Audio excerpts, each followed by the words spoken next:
ओम परमात्मने नमः। 15वें अध्याय में ग्रस्तों के लिए मोक्ष धर्म का वर्णन। नारद जी कहते हैं कि युधिष्ठिर, कुछ ब्राह्मणों की निष्ठा कर्म में, कुछ की तपस्या में, कुछ की वेदों के स्वाध्याय और प्रवचन में, कुछ की आत्मज्ञान के संपादन में तथा कुछ की योग में होती है। गृहस्थ पुरुष को चाहिए कि श्राद्ध अथवा देव पूजा के अवसर पर अपने कर्म का अक्षय फल प्राप्त करने के लिए ज्ञान निष्ठ पुरुष को ही हव्य कव्य का दान करे। यदि वह न मिले तो योगी प्रवचनकार आदि को यथा योग्य और यथाक्रम देना चाहिए। देव कार्य में 2 और पितृ कार्य में 3 अथवा दोनों में एक एक ब्राह्मण को भोजन कराना चाहिए। अत्यंत धनी होने पर भी श्राद्ध कर्म में अधिक विस्तार नहीं करना चाहिए, क्योंकि सगे संबंधी आदि स्वजनों को देने से और विस्तार करने से देश कालोचित श्रद्धा पात्र पदार्थ और पूजन आदि ठीक ठीक नहीं हो पाते। देश और काल के प्राप्त होने पर ऋषि मुनियों के भोजन करने योग्य शुद्ध हविष्यान्न भगवान को भोग लगाकर श्रद्धा से विधि पूर्वक योग्य पात्र को देना चाहिए। वह समस्त कामनाओं को पूर्ण करने वाला और अक्षय होता है। देवता, ऋषि, पितर, अन्य प्राणी, स्वजन और अपने आप को भी अन्न का विभाजन करने के समय परमात्मा स्वरूप ही देखें। धर्म का मर्म जानने वाला पुरुष श्राद्ध में मांस का अर्पण न करे और न स्वयं ही उसे खाए, क्योंकि पितरों को ऋषि मुनियों के योग्य हविष्यान्न से जैसी प्रसन्नता होती है वैसी पशु हिंसा से नहीं होती। तो जो लोग सद्धर्म पालन की अभिलाषा रखते हैं उनके लिए इससे बढ़कर और कोई धर्म नहीं है कि किसी भी प्राणी को मन, वाणी और शरीर से किसी प्रकार का कष्ट न दिया जाए। इसी से कोई यज्ञ तत्व को जानने वाले ज्ञानी ज्ञान के द्वारा प्रज्वलित आत्म संयम रूप अग्नि में इन कर्ममय यज्ञों का हवन कर देते हैं और बाह्य कर्म कलापों से उपरत हो जाते हैं। जब कोई इन द्रव्यमय यज्ञों से यजन करना चाहता है तब सभी प्राणी डर जाते हैं। ये सोचने लगते हैं कि यह अपने प्राणों का पोषण करने वाला निर्दयी मूर्ख मुझे अवश्य मार डालेगा, इसलिए धर्मज्ञ मूर्ख मुझे अवश्य मार डालेगा। इसलिए धर्मज्ञ मनुष्य को यही उचित है कि प्रतिदिन प्रारब्ध के द्वारा प्राप्त सुनियोजित हविष्यान्न से ही अपने नित्य और नैमित्तिक कर्म करे तथा उसी से सर्वदा संतुष्ट रहे। अधर्म की 5 शाखाएं हैं: विधर्म, परधर्म, आभास, उपमा और छल। धर्मज्ञ पुरुष अधर्म के समान ही इनका भी त्याग कर दे। जिस कार्य को धर्म बुद्धि से करने पर भी अपने धर्म में बाधा पड़े वह विधर्म है। किसी अन्य के द्वारा अन्य पुरुष के लिए उपदेश किया हुआ धर्म परधर्म है। पाखंड या दंभ का नाम उपधर्म है अथवा उपमा है। शास्त्र के वचनों का दूसरे प्रकार का अर्थ कर देना छल है। मनुष्य अपने आश्रम के विपरीत स्वेच्छा से जिसे धर्म मान लेता है वह आभास है। अपने अपने स्वभाव के अनुकूल जो वर्णाश्रमोचित धर्म हैं वे भला किसे शांत नहीं करते थे। धर्मात्मा पुरुष निर्धन होने पर भी धर्म के लिए अथवा शरीर निर्वाह के लिए धन प्राप्त करने की चेष्टा न करे, क्यों कि जैसे बिना किसी प्रकार की चेष्टा किए अजगर की जीविका चलती ही है, वैसे ही निवृत्ति परायण पुरुष को निवृत्ति ही उसकी जीविका का निर्वाह कर देती है। जो सुख अपने आत्मा में रमण करने वाले निष्क्रिय संतोषी पुरुष को मिलता है वह उस मनुष्य को भला कैसे मिल सकता है जो कामना और लोभ से धन के लिए हाय हाय करता हुआ इधर उधर दौड़ता फिरता है। जैसे पैरों में जूता पहनकर चलने वाले को कंकड़ और कांटों से कोई डर नहीं होता, वैसे ही जिसके मन में संतोष है उसके लिए सर्वदा और सब कहीं सुख ही सुख है, दुख है ही नहीं। युधिष्ठिर, न जानो क्यों मनुष्य केवल जल मात्र से ही संतुष्ट रहकर अपने जीवन का निर्वाह नहीं कर लेता, अपितु रसेंद्रिय और जननेन्द्रिय के फेर में पड़कर वह बेचारा घर की चौकसी करने वाले कुत्ते के समान हो जाता है। जो ब्राह्मण संतोषी नहीं है इंद्रियों की लोलुपता के कारण उसके तेज विद्या, तपस्या और यश क्षीण हो जाते हैं और वह विवेक भी खो बैठता है। भूख और प्यास मिट जाने पर खाने पीने की कामना का अंत हो जाता है। क्रोध भी अपना काम पूरा करके शांत हो जाता है। परंतु यदि मनुष्य पृथ्वी की समस्त दिशाओं को जीत ले और भोग ले, तब भी लोभ का अंत नहीं होता। अनेक विषयों के ज्ञाता शंकाओं का समाधान करके चित्त में शास्त्रोक्त अर्थ को बैठा देते हैं और विद्वत सभाओं के सभापति बड़े बड़े विद्वान भी असंतोष के कारण गिर जाते हैं। धर्मराज, संकल्पों के परित्याग से, काम को कामनाओं के त्याग से, क्रोध को और संसारी लोग जिसे अर्थ कहते हैं उसे अनर्थ समझकर लोभ को और तत्व के विचार से भय को जीत लेना चाहिए। अध्यात्म विद्या से शोक और मोह पर, संतों की उपासना से दंभ पर, मौन के द्वारा योग के विघ्नों पर और शरीर प्राण आदि को निश्चित करके हिंसा पर विजय प्राप्त करनी चाहिए। आदि भौतिक दुख को दया के द्वारा, आदि दैविक वेदना को समाधि के द्वारा और आध्यात्मिक दुख को योग बल के से इस निद्रा को सात्विक भोजन, स्थान, संग आदि के सेवन से जीत लेना चाहिए।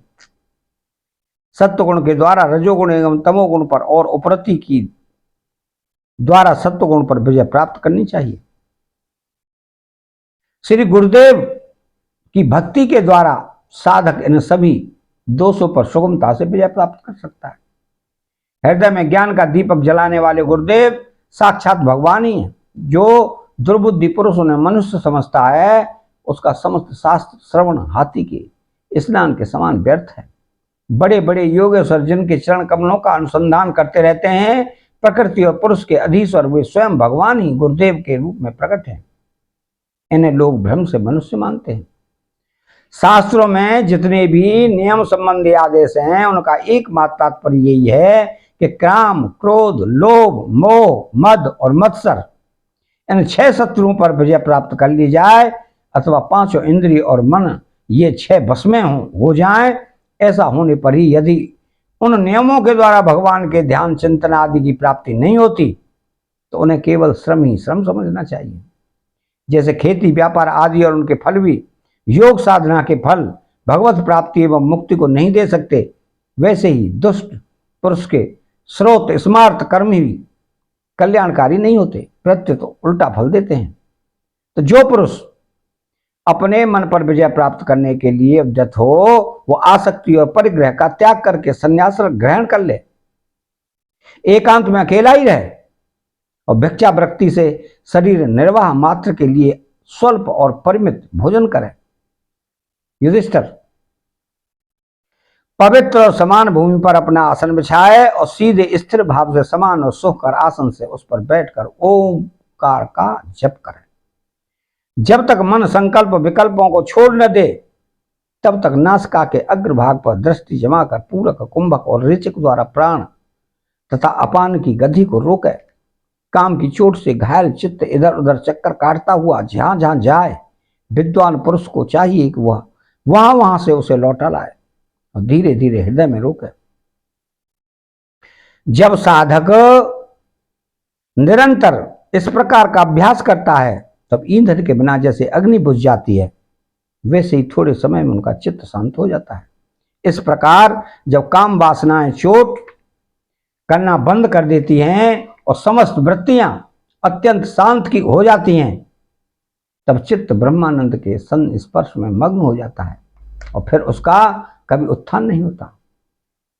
तो जो सन्यासी पहले जो धर्म, अर्थ और काम के मूल कारण गृहस्थाश्रम का परित्याग कर देता है और फिर उन्हीं का सेवन करने लगता है, वो निर्लज्ज, अपने उगले हुए को खाने वाला कुत्ता ही है। जिन्होंने अपने शरीर को अनात्मा, मृत्युग्रस्त और विष्टा, कृमि एवं राख समझ लिया था, वही मूढ़ फिर उसे आत्मा मानकर उसकी प्रशंसा करने लगते हैं। कर्म त्यागी गृहस्थ, व्रत त्यागी ब्रह्मचारी, गांव में रहने वाला तपस्वी, वानप्रस्थ और इंद्रिय लोलुप कन्या सन्यासी, ये चारों आश्रम के कलंक हैं और व्यर्थ ही आश्रमों का ढोंग करते हैं। भगवान की माया से विमोहित उन मूढ़ों पर तरस खाकर उनकी उपेक्षा कर देनी चाहिए। आत्मज्ञान के द्वारा जिसकी सारी वासनाएं निर्मूल हो गई हैं और जिसने अपनी आत्मा को पर ब्रह्म स्वरूप जान लिया है, वह किस विषय की इच्छा, किस भोक्ता की तृप्ति के लिए इंद्रिय लोलुप होकर अपने शरीर का पोषण करेगा।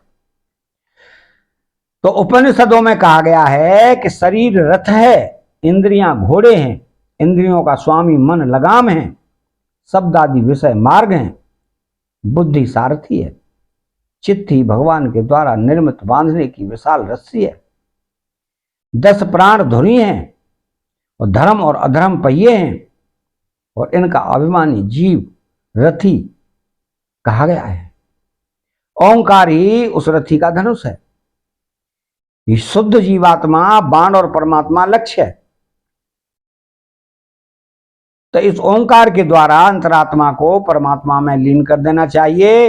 राग द्वेष लोभ शोक मोह भय मद मान अपमान, दूसरे के गुणों में दोष निकालना, छल हिंसा, दूसरे की उन्नति देखकर जलना, तृष्णा प्रमाद भोग और नींद, ये सब और ऐसे ही जीवों के और भी बहुत से शत्रु हैं। उनमें रजोगुण और तमोगुण प्रधान वृत्तियां हैं, रसिक हैं, कहीं कहीं कोई कोई सत्वगुण प्रधान ही होती है। यह मनुष्य शरीर रूप रथ जब तक अपने बस में हैं और इसके इंद्रिय मन आदि सारे साधन अच्छी दशा में विद्यमान हैं, तभी तक श्री गुरुदेव के चरण कमलों की सेवा पूजा से शान धराई हुई ज्ञान की तीखी तलवार लेकर भगवान के आश्रम से इन शत्रुओं का नाश करके अपने स्वराज्य सिंहासन पर विराजमान हो जाए और फिर अत्यंत शांत भाव से इस शरीर का भी परित्याग कर दे। नहीं तो तनक भी प्रमाद हो जाने पर ये इंद्रिय रूप दुष्ट घोड़े और उनके मित्रता रखने वाले बुद्धि रूप सारथी रथ के स्वामी जीव को उल्टे रास्ते ले जाकर विषय रूपी लुटेरों के हाथों में डाल देते हैं। वे डाकू सारथी और घोड़ों के सहित इस जीव को मृत्यु से अत्यंत भयावने घोर अंधकार में संसार के कुएं में गिरा देंगे। वैदिक कर्म 2 प्रकार के होते हैं। एक तो वे जो वृत्तियों को उनके विषयों की ओर ले जाते हैं और प्रवृत्ति पूरक, और दूसरे वे जो वृत्तियों को उनके विषयों की ओर से लौटाकर शांत एवं आत्म साक्षात्कार के योग्य बना देते हैं। निवृत्ति पूरक प्रवृत्ति पूरक कर्म मार्ग से बार बार जन्म मृत्यु की प्राप्ति होती है और निवृत्ति पूरक भक्ति मार्ग या ज्ञान मार्ग के द्वारा परमात्मा की प्राप्ति होती है। सेनगादि हिंसामय कर्म अग्निहोत्र दर्श पूर्णमास चातुर्मास पशुभाग सोमयाग वैश्यदेव बलिहरण आदि द्रव्यमय कर्म इष्ट कहलाते हैं और देवालय बगीचा कुआ आदि बनवाना तथा प्याऊ आदि लगाना पूर्त कर्म है। ये सभी प्रवृत्ति पूरक कर्म हैं और सकाम भाव से युक्त होने पर अशांति के ही कारण बनते हैं। प्रवृत्ति परायण पुरुष मरने पर चरु पुरोडासादि यज्ञ संबंधी द्रव्यों के सूक्ष्म भाग से बना हुआ शरीर धारण कर धूमाभिमानी देवताओं के पास जाता है और फिर क्रमशः रात्रि कृष्ण पक्ष दक्षिणायन के अभिमानी देवताओं के पास जाकर इंद्र चंद्रलोक में पहुंचता है। वहां से भोग समाप्त होने पर अमावस के चंद्रमा के समान क्षीण होकर वृष्टि द्वारा क्रमशः औषधि लता अन्न और वीर के रूप में परिणत होकर पितृयान मार्ग से पुनः संसार में ही जन्म लेता है। युधिष्ठिर गर्भाधान से लेकर अंत्येष्टि पर्यंत संपूर्ण संस्कार जिनके होते हैं उनको द्विज कहते हैं। उनमें से कुछ तो पूर्व प्रवृत्ति मार्ग का अनुष्ठान करते हैं और कुछ आगे कहे जाने वाले निवृत्ति मार्ग का निवृत्ति परायण पुरुष इष्ट पूर्त आदि कर्मों से होने वाले समस्त यज्ञों को विषयों का ज्ञान कराने वाले इंद्रियों में हवन कर देता है। इंद्रियों को दर्शनादि संकल्प रूप मन में वह कारिक मन को परावाणी से और परावाणी को वर्ण समुदाय से वर्ण समुदाय को अ उ म इन तीन स्वरों के रूप में रहने वाले ओमकार में ओमकार को बिंदु में, बिंदु को नाद में और नाद को सूत्रात्मा रूप प्राण में तथा प्राण को ब्रह्म में लीन कर देता है। वह निवृत्ति निष्ठ ज्ञानी क्रमशः अग्नि, सूर्य, दिन, सायंकाल, शुक्ल पक्ष, पूर्णमासी और उत्तरायण के अभिमानी देवताओं के पास जाकर ब्रह्मलोक में पहुंचता है और वहां के भोग समाप्त होने पर वह स्थूलोपाधि विश्व अपनी स्थूलोपाधि को सूक्ष्म में लीन करके सूक्ष्मोपाधिक तेजस हो जाता है। पर सूक्ष्म उपाधि को कारण में ले करके कारणोपाधिक प्राज्ञ रूप से स्थित हो जाता है और फिर सबके साक्षी रूप से सर्वत्र अनुगत होने के कारण साक्षी के ही स्वरूप में कारणोपाधि का लय करके तुरीय रूप से स्थित होता है। इस प्रकार दृश्यों का लय हो जाने पर वह शुद्ध आत्मा रह जाता है। यही मोक्ष पद है। इसे देवयान मार्ग कहते हैं। इस मार्ग से जाने वाला आत्मोपासक संसार की ओर से निवृत्त होकर क्रमशः एक से दूसरे देवता के पास होता हुआ ब्रह्मलोक में जाकर अपने स्वरूप में स्थित हो जाता है और प्रवृत्ति मार्ग के समान फिर जन्म मृत्यु के चक्कर में नहीं पड़ता। ये पितृयान और देवयान दोनों ही वेदोक्त मार्ग हैं। जो शास्त्रीय दृष्टि से इन्हें तत्वतः जान लेता है वह शरीर में स्थित रहता हुआ भी मोहित नहीं होता। पैदा होने वाले शरीरों के पहले भी कारण रूप से और उनका अंत हो जाने पर भी उनकी अवधि रूप से जो स्वयं विद्यमान रहता है, जो भोग रूप से बाहर और भोक्ता रूप से भीतर है, तथा ऊंच और नीच जानना और जानने का विषय वाणी और वाणी का विषय अंधकार और प्रकाश आदि वस्तुओं के रूप में जो कुछ भी उपलब्ध होता है वह सब स्वयं एवं तत्ववेत्ता ही है। इसी से मोह उसका स्पर्श नहीं कर सकता। दर्पण आदि में दिख पड़ने वाला प्रतिबिंब विचार और युक्ति से बाधित है, उसका उनमें अस्तित्व है नहीं। फिर भी वस्तु के रूप में जो दिखता ही है वैसे ही इंद्रियों के द्वारा दिखने वाला वस्तुओं का भेदभाव भी विचार युक्ति आत्मानुभव से संभव है। से असंभव होने के कारण वस्तुतः न होने पर भी सत्य सा प्रतीत होता है। पृथ्वी आदि पंचभूतों से शरीर का निर्माण नहीं हुआ है। वास्तविक दृष्टि से देखा जाए तो न तो वह उन पंचभूतों का संकल्प है, संघात है, उन विकार या परिणाम ही, क्योंकि यह अपने अवयवों से न तो पृथक है और न उनमें अनुगत ही है। एते मिथ्या है। इसी प्रकार शरीर के कारण रूप पंचभूत भी अवयवी होने के कारण अपने अवयवों सूक्ष्म भूतों से भिन्न नहीं है, अवयव रूप ही हैं। जब बहुत खोजबीन करने पर भी अवयवों के अतिरिक्त अवयवों का अस्तित्व नहीं मिलता, वह सत असत ही सिद्ध होता है, तब अपने आप ही यह सिद्ध हो जाता है कि अवयव भी असत्य ही है।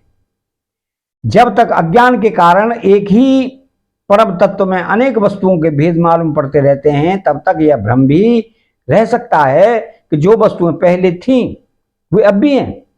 और स्वप्न में भी जिस प्रकार जागृत स्वप्न आदि अवस्थाओं के अलग अलग अनुभव होते ही हैं तथा उनमें भी विधि निषेध के शास्त्र रहते हैं, वैसे ही जब तक इन भिन्नताओं के अस्तित्व का मोह बना हुआ है तब तक यहां भी विधि निषेध के शास्त्र हैं ही। जो विचारशील पुरुष स्वानुभूति से आत्मा के त्रिविध अद्वैत का साक्षात्कार करते हैं वे जागृत स्वप्न सुषुप्ति और दृष्टा दर्शन तथा दृश्य के भेद रूप स्वप्न को मिटा देते हैं। ये अद्वैत तीन प्रकार के हैं, भावाद्वैत, क्रियाद्वैत और द्रव्याद्वैत। जैसे वस्त्र सूत रूप ही होता है वैसे ही कार्य भी कारण मात्र ही है, क्योंकि भेद तो वास्तव में है नहीं। इस प्रकार सबकी एकता का विचार भावात्मक है। युधिष्ठिर, मन वाणी और शरीर से होने वाले सब कर्म स्वयं पर ब्रह्म परमात्मा ही हो रहे हैं, उसी में अभ्यस्त हैं। इस भाव से समस्त कर्मों को समर्पित कर देना क्रियाद्वैत है। स्त्री पुत्रादि सगे संबंधी एवं संस्कार संसार के अन्य समस्त प्राणियों के तथा अपने स्वार्थ और भोग एक ही हैं, उनमें अपने और पराये का भेद नहीं है। इस प्रकार का विचार द्रव्याद्वैत है। युधिष्ठिर, जिस पुरुष के लिए जिस द्रव्य को जिस समय जिस उपाय से जिससे ग्रहण करना शास्त्राज्ञा के विरुद्ध न हो, उसे उसी से अपने सब कार्य संपन्न करने चाहिए। आपत्ति काल की ओर छोड़कर इससे अन्यथा नहीं करना चाहिए। महाराज, भगवत भक्त मनुष्य वेद में कहे हुए इन कर्मों के तथा अन्यान्य स्वकर्मों के अनुष्ठान से घर में रहते हुए भी कृष्ण की गति को प्राप्त करता है। युधिष्ठिर, जैसे तुम अपने स्वामी भगवान श्री कृष्ण की कृपा और सहायता से बड़ी बड़ी कठिन विपत्तियों से पार हो गए हो, उन्हीं के चरण कमलों की सेवा से समस्त भूमंडल को जीतकर तुमने बड़े बड़े राजसूय आदि यज्ञ किए हैं। पूर्व जन्म में इसके पहले के महाकल्प में एक गंधर्व था, मेरा नाम था उपवर्षण। गंधर्वों में मेरा बड़ा सम्मान था। मेरी सुंदरता, सुकुमारता और मधुरता अपूर्व थी। मेरे शरीर में से सुगंधी निकला करती और देखने में मैं बहुत अच्छा लगता। स्त्रियां मुझसे बहुत प्रेम करती और मैं सदा प्रमाद में ही रहता। मैं अत्यंत विलासी था। एक बार देवताओं के यहाँ ज्ञान सत्र हुआ, उसमें बड़े बड़े प्रजापति आए थे। भगवान की लीला का गान करने के लिए उन लोगों ने गंधर्व और अप्सराओं को बुलाया। मैं जानता था कि वह संतों का समाज है और वहां भगवान की लीला का ही गान होता है, फिर भी मैं स्त्रियों के साथ लौकिक गीतों का गान करता हुआ उन्मत्त की तरह वहां जा पहुंचा। देवताओं ने देखा कि यह तो हम लोगों का अनादर कर रहा है। उन्होंने अपनी शक्ति से मुझे शाप दे दिया कि तुमने हम लोगों की अवहेलना की है, इसलिए तुम्हारी सारी सौंदर्य संपत्ति नष्ट हो जाए और तुम शीघ्र ही शूद्र हो जाओ। उनके शाप से मैं दासी का पुत्र हुआ, किंतु शूद्र जीवन में किए हुए महात्माओं के सत्संग और सेवा शुश्रूषा के प्रभाव से मैं दूसरे जन्म में ब्रह्मा जी का पुत्र हुआ। संतों की अवहेलना और सेवा का यह मेरा प्रत्यक्ष अनुभव है। संत सेवा से ही भगवान प्रसन्न होते हैं। मैंने तुम्हें ग्रस्तों का पाप नाशक धर्म बतलाया दिया। इस धर्म के आचार से ग्रस्त भी अनायास ही सन्यासियों को मिलने वाला परम पद प्राप्त लेता है। युधिष्ठिर, इस मनुष्य लोक में तुम लोगों के भाग्य अत्यंत प्रशंसनीय है। क्यों कि तुम्हारे घर में साक्षात पर ब्रह्म परमात्मा मनुष्य का रूप धारण करके गुप्त रूप से निवास करते हैं। इसी से सारे संसार को पवित्र कर देने वाले ऋषि मुनि बार बार उनका दर्शन करने के लिए चारों ओर से तुम्हारे पास आया करते हैं।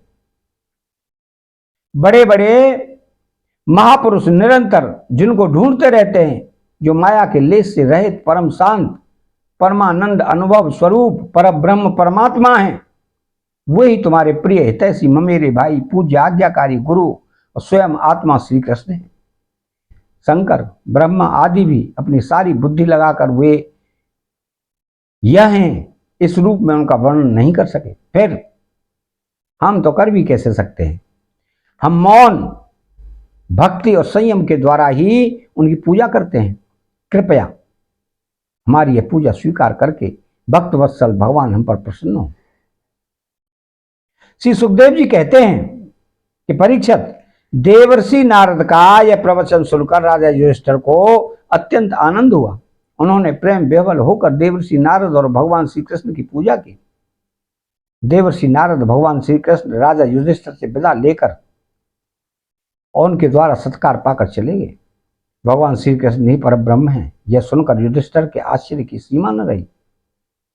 परीक्षित, इस प्रकार मैंने तुम्हें दक्ष पुत्रियों के वंशों का अलग अलग वर्णन सुनाया। उन्हीं के वंश में देवता, असुर, मनुष्य आदि और संपूर्ण चराचर की सृष्टि हुई। अतः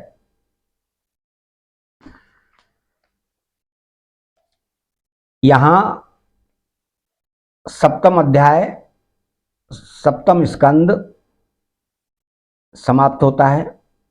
चैनल को सब्सक्राइब करें, बेल आइकन घंटी को दबाएं और कमेंट बॉक्स में श्री राधे कृष्णा लिखें। जय श्री कृष्णा।